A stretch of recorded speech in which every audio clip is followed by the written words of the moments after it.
إيرو كونغريا ديمقراطا لأمريكا بالداوي دبا دنافا كونغريا دا شان دا كهريما كردستان يجي باشدار بويا برپرسي أوفيسا روداوي واشنطن ديار كردا جهنك اندامين كونغرس أمريكا برسا وكشاندنا هيزن أمريكي كر و برسا روشا كردان كر اندامين كونغرسي كو جروداوي را آخفين ادبيجن او ناخوازن أمريكا هيزن خوش دوري بكشينه چج عراقي چج سوري جروجا باي كردستاني و پيوست او دبيجن أمريكا غارانتيا پاراستنا آسايشا دوري و پاراستنا كردان بده دوایین ڕۆژی کۆنگرەی دیموکراتەکانە کە لێرە لە شیکاگۆ بەڕێوە دەچێت لەم کۆنگرەیە باسی چەندین پرسی نێوخۆیی و دەرەچی کرا بەڵام من دەمەوێت بزانم ئەندامانی کۆنگرا بە تایبەتی ئەندامانی کۆنگرێسی دیموکراتەکان چۆن باسی پرسی کورد و شانەوەی هێزەکانی ئەمریکا لە عێراق دەکەن.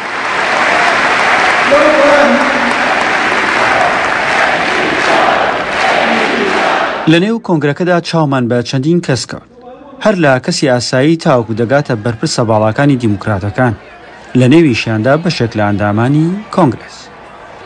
بەڵام ئەوەی جێگەی سەرنج بوو تەنانەت هەندێک ئەندامی کۆنگرێسمان بینی کوردیان بەباشی نەدەناسی یانیش بەحاڵ چەند شتێکی کەمیان لەبارەی کوردەوە دەزانێت.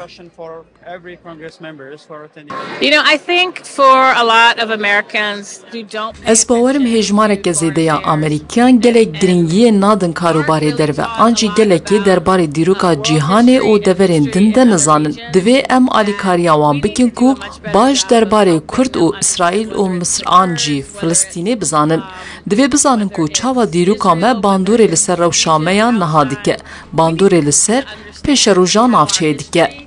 Impacts our present and impacts what's happening in the regions going forward.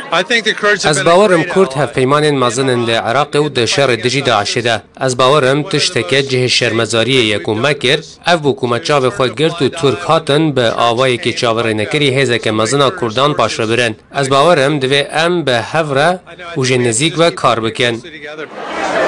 ئەمە وەڵامی ئەوە بوو کە لەو دوو ئەندامەی کۆنگرێسم پرسی چی لەبارەی کورد و هاوبەشی کورد و ئەمریکا دەزانێت. بەڵام هەر لەم ڕێوڕاوەدا بەڕێکەوت چاومکەوت بە جێری کۆنلی کە ئەو ئەندامی کۆنگرێسی ئەمریکا و لە لیژنەی پەیوەندیەکانی دەرەوە کار دەکات. پێشتر یەکترمان دەناسی بۆیەش بە پێکەنینەوە تەوقەی لەگەڵ کردم و هەرچەندە بە پەلە و کۆبوونەوەشی هەبوو بەڵام گوتی مادەم لەسەر کووردە قسە دەکەم.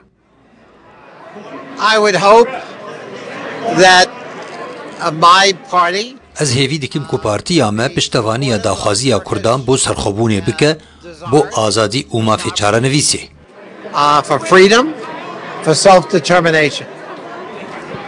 بەدەم ڕێگاوە بووین بۆ یەکفتوگۆکەمان کەمێک پچڕا بەڵام ئەوەشم لێ پرسی ئێستا حکوومەتی عێراق داوای کشانەوەی هێزەکانتان لێ دەکات لەسەر ئەمە چی دەڵێیت و ئەمە چ کاریگەریەکی لەسەر پشتیوانەکانی ئێوە بۆ پێشمەرگە دەبێت لە شەڕی دژ بە داعش.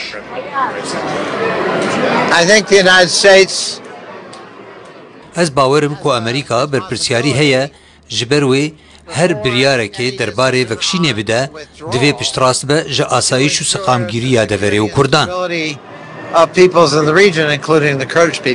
بێگومان لەسەر پرسی کشانەوەی هێزەکانی ئەمریکا لە عێراق پرسیارم لە هەردوو ئەندامەکەی دیکەی کۆنگرێسیش کرد. Ez piştevaniya hebûna hêzên me li deverê dikim.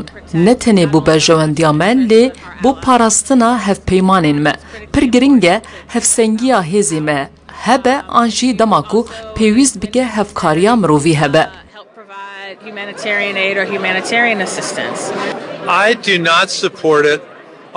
Ez piştevaniya vekişîna hêzên me nakim. Ez ê vê yekê bo serok harîs bihêlim.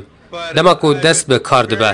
Lê ez spasiya vê hevkariya nêzik lêgel Kurdan dikim ku me bo têkşikandina Daişê kiriye. Ji ber vê divê em piştrast bin ku Daeş venagere.